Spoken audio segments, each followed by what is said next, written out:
Sir, kasi yung anak ko nagpaalam para pumunta sa kaibigan niya, pero hanggang ngayon hindi pa po siya umuwi. 4 na araw nang nawawala ang 21 taong gulang na si Arjen Cabangunay na residente ng Balon Bato, Quezon City. Ginawa na raw ng mag-asawang Albert at Minisa ang lahat pero bigo silang mahanap ang anak. Ano ang tunay na sinapit ng dalaga? Arjen, anak!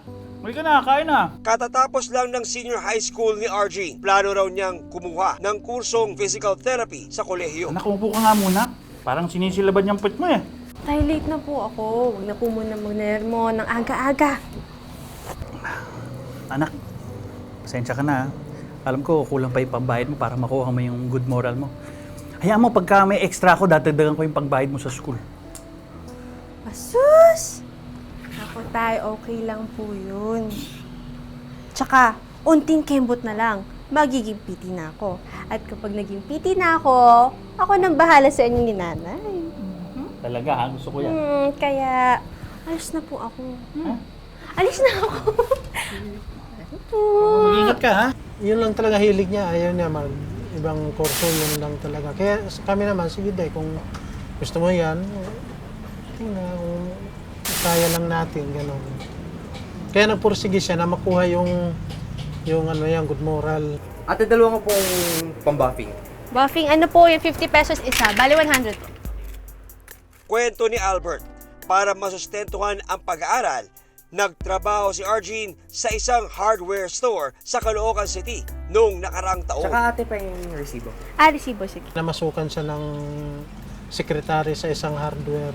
Ayon kay Albert, dito nakilala ni Arjen ang isang lalaki, ang 21 taong gulang na si Jeffrey Montales. 50 yung sukli nila.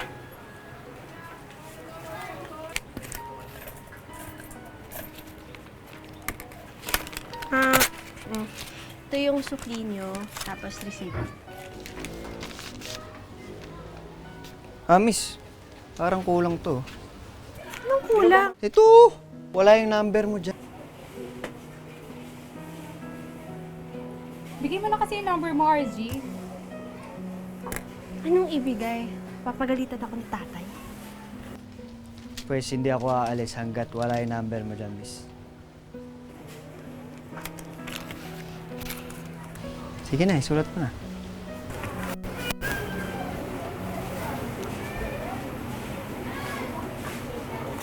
Kasi nasa Bisaya kami noon eh, nung mga panahon na yon. Nandun tong anak ko, yung si Arjen sa Bagumbong. Nagkakilala sila nitong lalaki bilang magkaibigan. Sa imbestigasyon ng Caloocan City Police, lumalabas na naging magkasintahan sina Arjen at Jeffrey ng higit kumulang 1 taon. Bagay na hindi raw alam ng amang si Albert. Papalisin mo na ako agad. Hindi mo lang papatuloyin sa inyo. Ilang buwan lang tayo, Arjen. Hindi pa ako kilala ng magulang mo. Yung mama niya naman tinatanong baka mag-boyfriend ka. Sabi niya, kaibigan lang naman. Huwag na muna ngayon, ha? Next time na lang. Sige na, umalis ka na, please. Baka makita pa tayo ni tatay. Alis ka na, makikita tayo ni Ayoko tatay. umalis. Hindi ako aalis hanggat wala akong kiss. Jeffrey, hindi pwede. Hindi. Arjen! Ikaw na ba yan? Umalis ka na, umalis ka na, umalis ka na, umalis ka na, umalis ka na, umalis ka na. Pag kinis ka, alis ka na. Alis ka na! Oh, basta Arjen, ako lang wala na. Arjen! Ba't di ka pa pumasok dito? Arjen! Ito na po, tay! Sorry po, nahulog kasi yung ano. Ito, ano. Sige na, pasok na. Hindi ko kilalang lalaki na yan eh. Kasi ngayon lang namin nalaman, nakita yan nung nanggugulo na sa trabaho. Sigurado ka bang di ka sasabay sa akin? Sige na, mauna na kayo kasi may susundo pa sa... Kwento ni Albert, 3 ng Hunyo, taong kasalukuyan, nasaksiyan niya kung paano guluhin at ipahiya ni Jeffrey ang anak sa pinapasukang hardware store.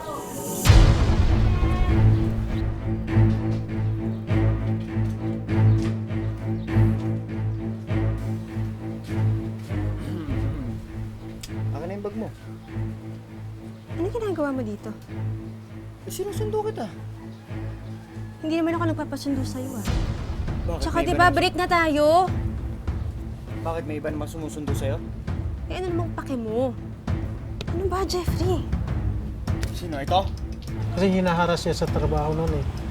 O yung kasama niya sa trabaho, pumunta rito, yun, inaabangan daw doon. Tapos pag hindi kinakausap, hinahablot yung gamit, sinisira. Kaya yung nasira sa kanya, yung relo niya, yung cellphone.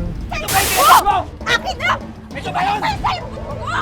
Papalatin niya ako! Sino to? Jeffrey, ano ba? Sino to? Ako, bakit? Ginagawa ko saan ako, ha? Ha? Sinasamahan ko lang po. Sinasamahan? Tay! Sinasamahan siya. Tay! Alam mo, Tay! Tay! Tay, tulong! Hoy! Ano nangyari dyan? tama na yan! Ano ko dito? No! Sapa niyo na lang to. Ipinablatter ni na Albert at Arjun si Jeffrey sa barangay Balon Bato.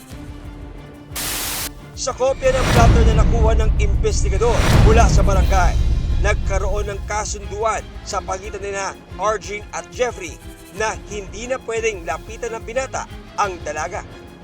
Nakasaad din sa kasunduan na tinatapos na ni Arjun ang anumang namagitan sa kanilang dalawa. Nagharap po yan, yung respondent at saka victim plus yung magulang ng victim na ganun po ang naging kasunduan. Titigilan niya na ang sunod doon sa ating victim. Kaya nung pagpasok na ng anak ko, hindi na kami nangamba kasi naipablatter na nga. Akala ko okay na eh. Te, meron kayong liha, yung 100. Mula noon, hindi na raw nagpakita si Jeffrey kay Arjun.